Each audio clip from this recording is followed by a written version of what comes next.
It's May 12th, 2022. Today,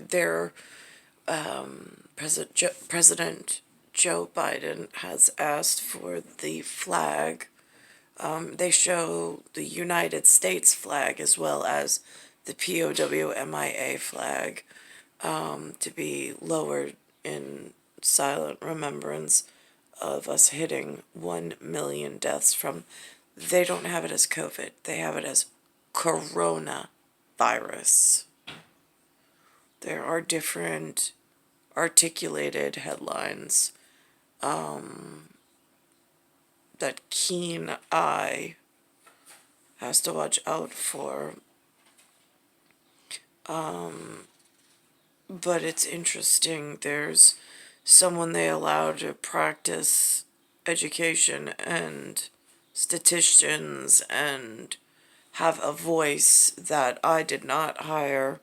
I was not asked if such a person could take such a highly influential job, especially as a communicant to the human whatever inside of New York.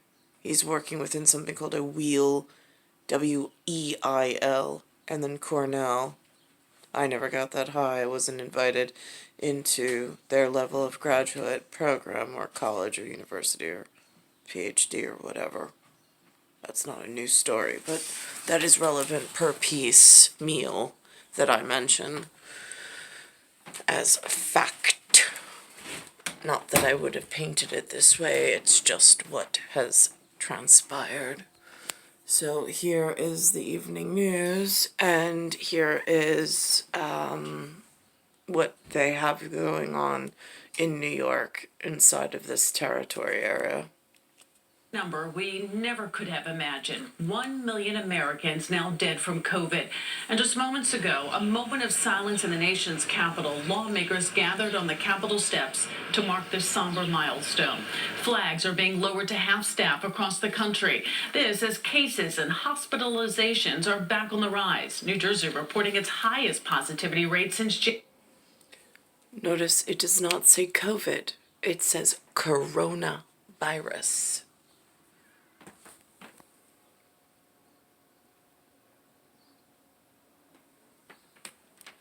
January, now nearly 17%. Connecticut is more than 13%, and New York more than 7%. Eyewitness News reporter Lauren Glassberg is in the newsroom with more. Lauren? Sade, 1 million deaths nationwide, 112,440 of those in the tri-state area alone. Those numbers are hard to process when a little more than 2 years ago, things like positivity rates, PCR tests, and pandemic weren't really part of our vocabulary, let alone part of our daily conversation. 1 million COVID deaths. 1 million empty chairs around the family dinner table. Each irreplaceable losses. President Joe Biden addressed world leaders at a COVID summit today, the same day the United States reached the grim milestone of 1 million deaths due to the virus. He ordered flags lowered to half staff and urged for a greater commitment to fight the virus worldwide. None of us who actually work on this, type of problem expected.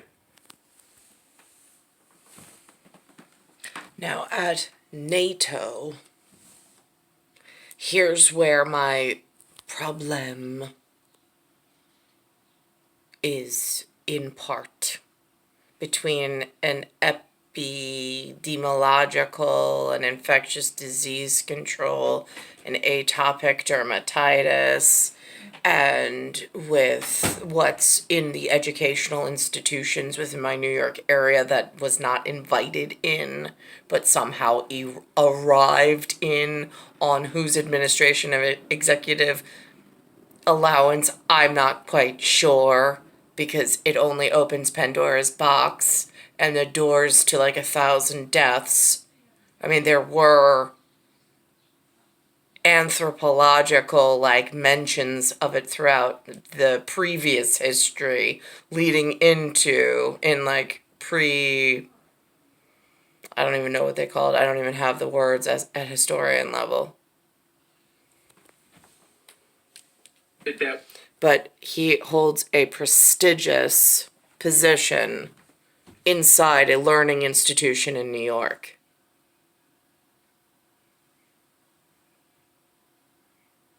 I spoke earlier about the president at the finish line. I don't know, he looked very White House. President Joe Biden looks very White House. I'm just having a problem somewhere in between with unrest in the American colonies at the moment, being North America.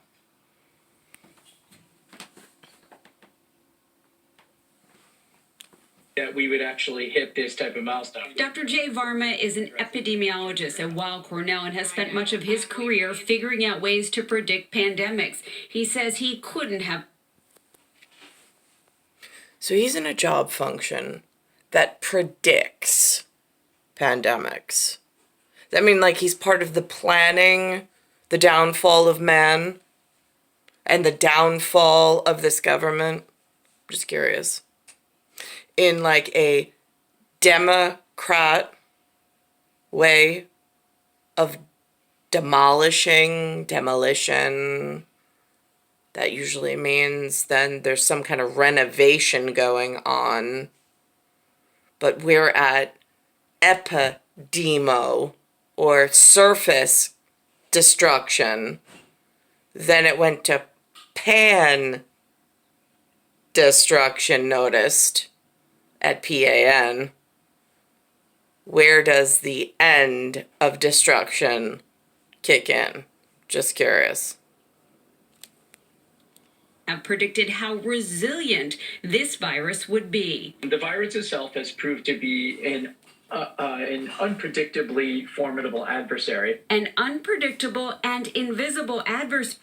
But isn't that his job at this title that someone allowed him to have? I'm just curious.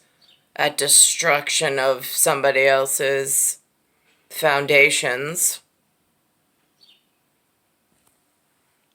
That gained some advantage, he says, by a politicized pandemic response. The fact that it was invisible, it turned things like masks and tests and mitigation measures and Looks like camel toe. It's theories of everything. It's invisible, but it is, you can see that it's wreaking havoc on the human population. So it moves from theoretical to actual, but it's still in an invisible realm that your naked eye can't see. Doesn't mean it's not real. It just means it's taken on a different form that is hard to explain, especially when there's so many different whatevers in one area, which is a whole nother set of security nightmares. and vaccines into something political, which has, I think, been a major contributor to why we've hit this very unfortunate milestone in deaths. And even now, 300 Americans die each day from COVID. New York Governor Kathy Hochul, who tested positive on Sunday, said in a statement about today's tragic milestone, "Let's remain vigilant against the virus and continue to look out for each other so we can move safely forward through this pandemic." And that is the point. We are still going through this pandemic. Hospitalizations are at their highest level since mid-March. And now next month, the FDA plans to discuss vaccines and whether they should be modified. And later this summer, we might have more information on how frequently booster shots may be needed. David? Thank you, Lauren. It's star 1978, star 8378, Nicole, Cattaruzza. It's Earth, Solar System, Milky Way, Universe, Galaxies, Broken.